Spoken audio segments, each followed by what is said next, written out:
কেৱল ধনৰ বাবে কি কৰা নাছিল বিতৰ্কিত ডাক্তৰ মৃদুপৱন নাথে। কেনেকৈ কোটি কোটি টকাৰ গৰাকী হল মৃদুপৱন নাথ।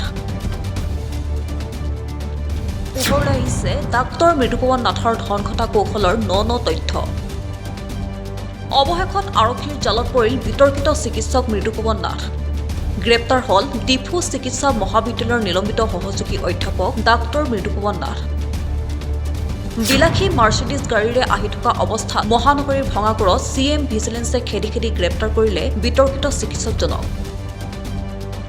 আয় বহিৰ্ভূত সম্পত্তিৰ গোচৰ ৰুজুৰ পাছৰে পৰা পলাতক হৈ আছিল মৃদুপৱন নাথ।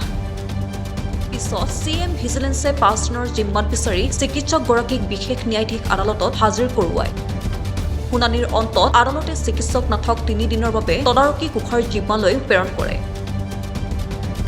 উল্লেখ্য যে চিকিৎসকগৰাকীয়ে চৰকাৰী খণ্ডত নিয়োজিত হৈও ব্যক্তিগত হাস্পতালৰ জৰিয়তেও চলাই গৈছিল ৰমৰমীয়া ব্যৱসায়। এনেদৰে কম সময়ৰ ভিতৰতে নামে বেনামে অজস্ৰ সা সম্পত্তি অৰ্জন কৰিবলৈ সক্ষম হয়। এই সন্দৰ্ভত CM ভিজিলেন্সে চলোৱা তদন্তত অভিযুক্ত চিকিৎসকগৰাকীয়ে আয়তকৈ 181% অধিক স্থাৱৰ অস্থাৱৰ সা সম্পত্তি অৰ্জন কৰাটো ধৰা পেলায়। ইয়াৰ ভিত্তিতে মঙলবাৰে CM ভিজিলেন্সে গ্ৰেপ্তাৰ কৰে অভিযুক্ত চিকিৎসকগৰাকীক।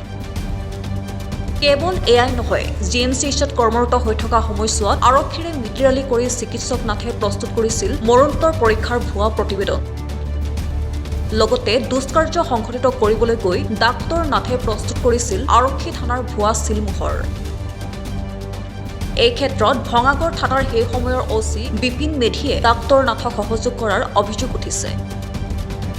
ইতিমধ্যে CM ভিজিলেন্সে চিকিৎসকগৰাকীৰ বাসগৃহৰ পৰা মৰণোত্তৰ পৰীক্ষাৰ প্ৰতিবেদন ভুৱা চিলমোহৰ আদিও জব্দ কৰিছে।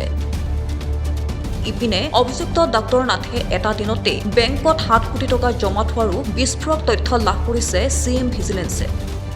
আৰু এই ক্ষেত্ৰত তদন্তকাৰী সংস্থাটোৱে অনুসন্ধান অব্যাহত ৰাখিছে। নিউজ ডেস্ক ৰিপৰ্ট PB সংবাদ। ৰাজ্যৰ সংবাদ জগতত নৱতম সংযোজন। আমি খোজ দিম জনতাৰ পক্ষত। প্ৰতিটো প্ৰান্তৰ প্ৰতিটো খবৰ পোনপ্ৰথমত। আজি সংযুক্ত হওক PB সংবাদৰ সৈতে। প্ৰতিটো সমষ্টিৰ পৰা বিচৰা হৈছে সংবাদ প্ৰতিনিধি। আজি প্ৰেৰণ কৰক আপোনাৰ CV। আমাৰ ইমেইল এড্ৰেছ pbsangbad277@gmail.com। আমাৰ হোৱাটছএপ নম্বৰ 6001249592।